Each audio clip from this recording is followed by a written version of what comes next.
Sebelumnya terima kasih kepada Pak Bagus karena sudah bersedia untuk diwawancari Pak untuk keperluan need analisis saya. Jadi di sini saya ada 18 pertanyaan yang dibagi menjadi 4 seksi. Yang pertama ini ada pembelajaran reading siswa kelas 8, lalu ada penggunaan teknologi dalam pembelajaran. Selanjutnya ada penggunaan materi pembelajaran berbasis budaya lokal, dan yang terakhir ada kondisi kelas dan sarana pendukung. Mungkin bisa mulai dari yang pertama ya Pak? Iya, silakan. Yang pertama itu ada Ini sudah jalan belum?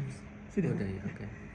Bagaimana kemampuan reading comprehension atau pemahaman tentang membaca siswa kelas 8? Kalau secara umum mereka kemampuannya terlalu dasar ya, bahkan penguasaan vocabulary-nya sangat terbatas sekali. Baik. Selanjutnya biasanya kesulitan apa aja yang biasa dialami oleh para siswa untuk memahami teks bahasa Inggris? Biasanya kesulitannya pada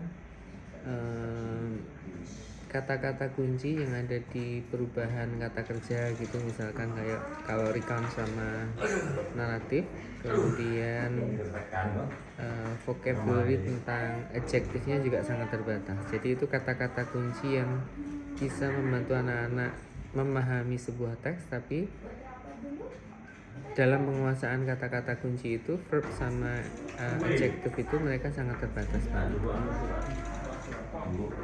Untuk pertanyaan selanjutnya, biasanya aktivitas reading apa aja yang digunakan di kelas Pak untuk menyampaikan mata pembelajaran dan sebagainya? Jadi kalau di kelas saya itu biasanya sebelum masuk ke kelas itu mereka belajar dulu di ini di web yang saya bikin. Jadi di situ ada latihan untuk reading. Kemudian nanti di dalam kelas kita diskusi tentang vocabulary-nya dulu, terus habis itu kita baru berdiskusi tentang konten teks yang sudah mereka baca di rumah. Nah, setelah mereka menguasai tentang itu, baru kita kasih tambahan reading comprehension yang ada di buku ataupun yang ada di, biasanya saya menggunakan ini Readworks gitu ya, ada app itu namanya Readworks. Nah, di situ ada leveling untuk readingnya. Berarti sebelumnya sebelum pelajaran pun juga sudah diberi persiapan gitu ya Pak? Jadi kita biasakan di SM4 itu menggunakan minimal sleep classroom ya. Jadi sebelum mereka masuk ke dalam kelas itu mereka sudah punya bekal di pikiran dan ingatan mereka tentang apa yang akan kita bahas pada hari berikutnya gitu. Untuk selanjutnya, menurut Bapak Bagus sendiri, media pembelajaran reading yang sesuai untuk kelas 8 sendiri itu bagaimana Pak, yang sekiranya akan efektif untuk membantu mereka? Reading sekarang itu tidak bisa diartikan membaca teks tulisan di atas kertas ya. Sekarang ini lebih ke multimodal. Jadi anak-anak itu sudah agak bergeser pengertian tentang memahami teksnya. Jadi teks yang mereka sukai itu adalah yang berupa video atau minimal ada ilustrasi, kemudian ada suaranya. Jadi kalau teks yang berupa tulisan itu mereka sangat kurang untuk minatnya untuk membaca tentang teks yang dalam bentuk itu tuh kurang, kecuali dalam intensive reading yang ada di kelas gitu ya. Kalau extensive readingnya mereka sangat kurang sekali, terutama dalam motivasi dan kemauan mereka sendiri. Makanya saya bikin web yang isinya bisa digunakan mereka untuk berlatih reading yang wujudnya nggak seperti di kertas kemudian ada teks yang tertulis di kertas, seperti itu. Berarti multimodal itu sangat membantu ya Pak kalau untuk reading. Sekarang ini pergeserannya ke situ sih Mas. Kalau saya lihat perkembangan persepsinya anak-anak. Untuk selanjutnya, di sesi selanjutnya ada penggunaan teknologi dalam pembelajaran. Dari Pak Bagus sendiri, apakah pernah menggunakan media digital dalam pelajaran bahasa Inggris di kelas? Jadi yang sering saya gunakan itu adalah web yang saya bikin itu. Jadi ada target mana yang perlu dibaca, dan juga saya sering menggunakannya Readworks. Readworks. Karena di situ sudah ada banyak teks, kemudian level-levelnya bisa disesuaikan, kemudian jenis aktivitasnya juga bisa dipilih dan disesuaikan. Selanjutnya untuk frekuensinya seberapa sering Bapak Bagus menggunakan media tersebut untuk proses pembelajaran? Kalau seringnya adalah setiap saya ada pertemuan dengan mereka, wajib mereka itu di rumah sudah membaca atau melihat video. Sehingga pada awal pembelajaran itu sekitar 10 menit harus mereka dulu yang bercerita tentang apa yang mereka baca atau pelajari. Itu adalah syarat untuk memulai pembelajaran. Kalau nggak gitu mereka nggak akan belajar di rumah. Itu yang ingin kita biasakan. Untuk selanjutnya, jadi penelitian saya ini kan menggunakan platform Genially, Pak. Apa sebelumnya Pak Bagus sendiri pernah menggunakan Genially? Belum dengar apa itu Genially. Genially itu platform sebenarnya itu seperti slide, bisa banyak gamesnya, Pak, seperti Canva. Cuma bedanya di Genially itu lebih banyak fitur-fitur interaktif. Jadi saya di sini tuh mengutamakan fitur interaktif yang ada di media tersebut. Gitu. Okay. Untuk kalau fitur-fitur seperti apa menurut Pak Bagus yang cocok dan seharusnya ada di media pembelajaran untuk kelas 8 sendiri, Pak? Untuk reading ya? Ya, betul. Nah, untuk reading itu fiturnya harus interaktif itu tadi. Jadi misalkan ada kata-kata kunci tentang fokus vocabulary yang harus dikuasai anak-anak, itu bisa diklik pada kata-kata kunci itu, terus kemudian muncul beberapa keterangan tentang fitur bahasanya, misalkan bagaimana cara membacanya, ada suaranya, terus kemudian ada contoh konteks lain selain digunakan dalam teks itu, terus kemudian apa artinya dalam bahasa Indonesia. Nah, itu mungkin yang hal-hal dasar yang perlu ada.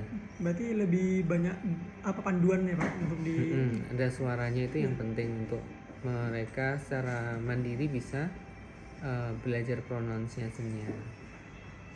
Selanjutnya menurut Pak Bagus sendiri seberapa membantu media yang interaktif ini untuk siswa belajar, Pak?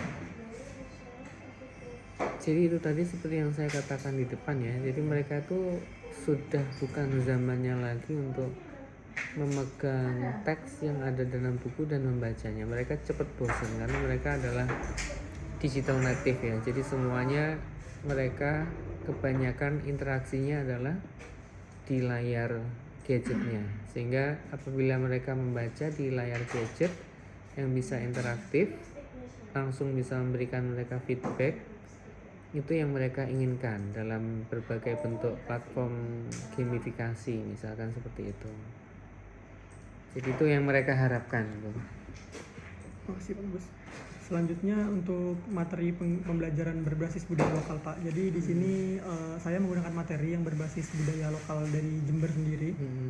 Untuk di pertanyaan pertama itu apa sebelumnya pernah digunakan, Pak, materi yang berbasis budaya lokal dalam pembelajaran bahasa Inggris di SMP 4? Kalau buku dari pemerintah itu sudah sepertinya berbasis budaya lokal. Misalkan untuk chapter 1 itu sudah berbicara tentang kebiasaan yang dilakukan di bulan Agustus di Indonesia. Ada berbagai macam lomba dan lain sebagainya. Itu kan budaya lokal ya.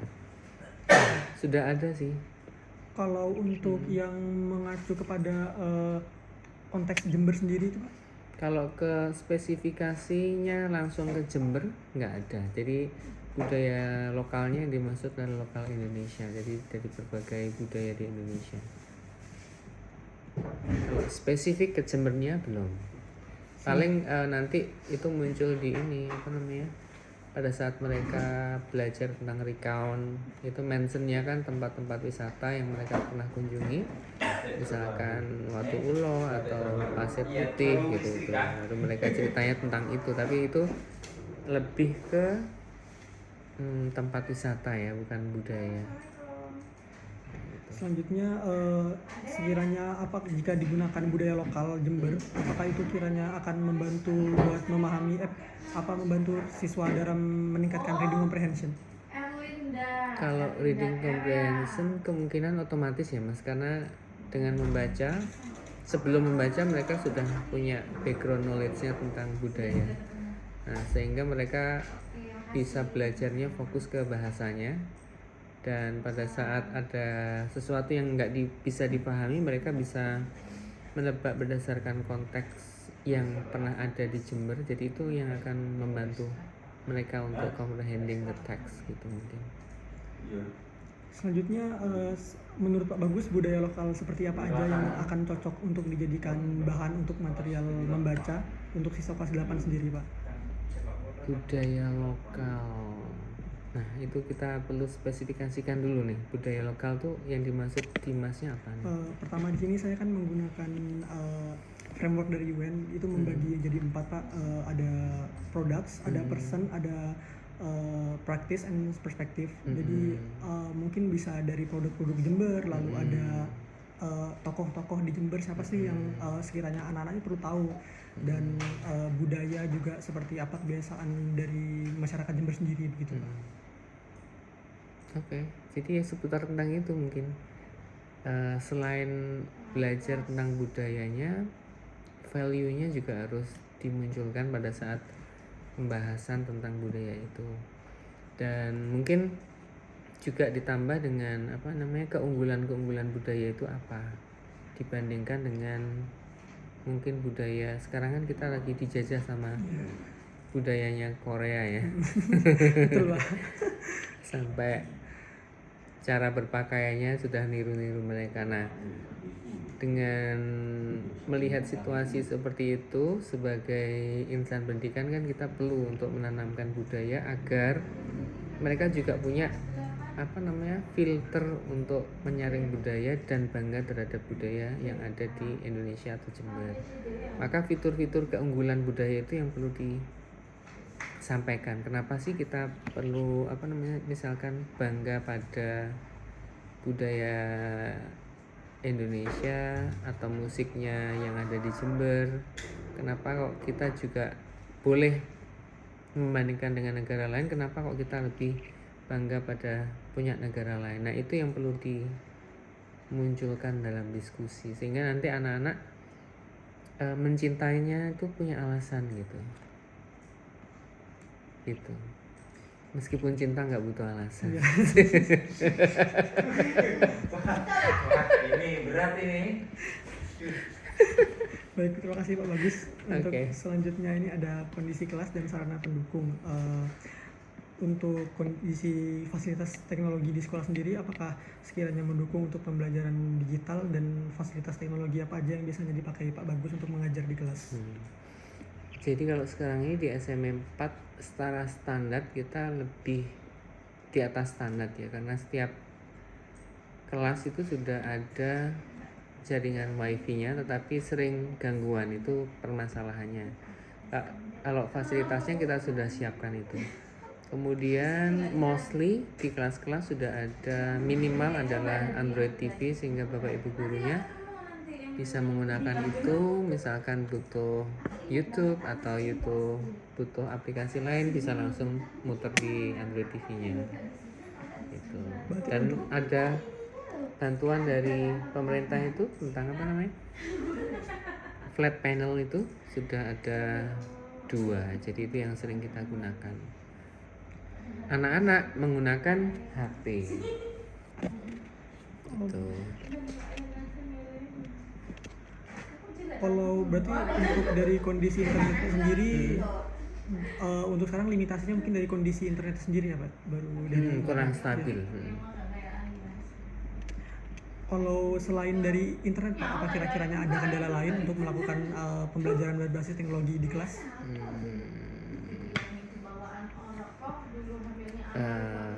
Secara umum nggak ada sih Mas. Cuman yang wifi yang kita sediakan aja nggak stabil, tapi mereka menggunakan paket data mereka akhirnya gitu. Berarti untuk siswa sendiri, mereka tuh mendapat fasilitas selain diperbolehkan menggunakan handphone, mereka juga dapat menggunakan smart TV ya Pak untuk pembelajaran? Boleh laptop, boleh gadget yang lain, boleh. Baik, Pak Bagus, terima kasih Pak Bagus. Sebelumnya itu udah 18 pertanyaan dari saya untuk pengembangan media saya sendiri. Nanti akan saya implementasikan ke dalam blueprint saya. Terima kasih. Oke. Sebelumnya ini Pak, untuk saya izin bertanya untuk yang pembagian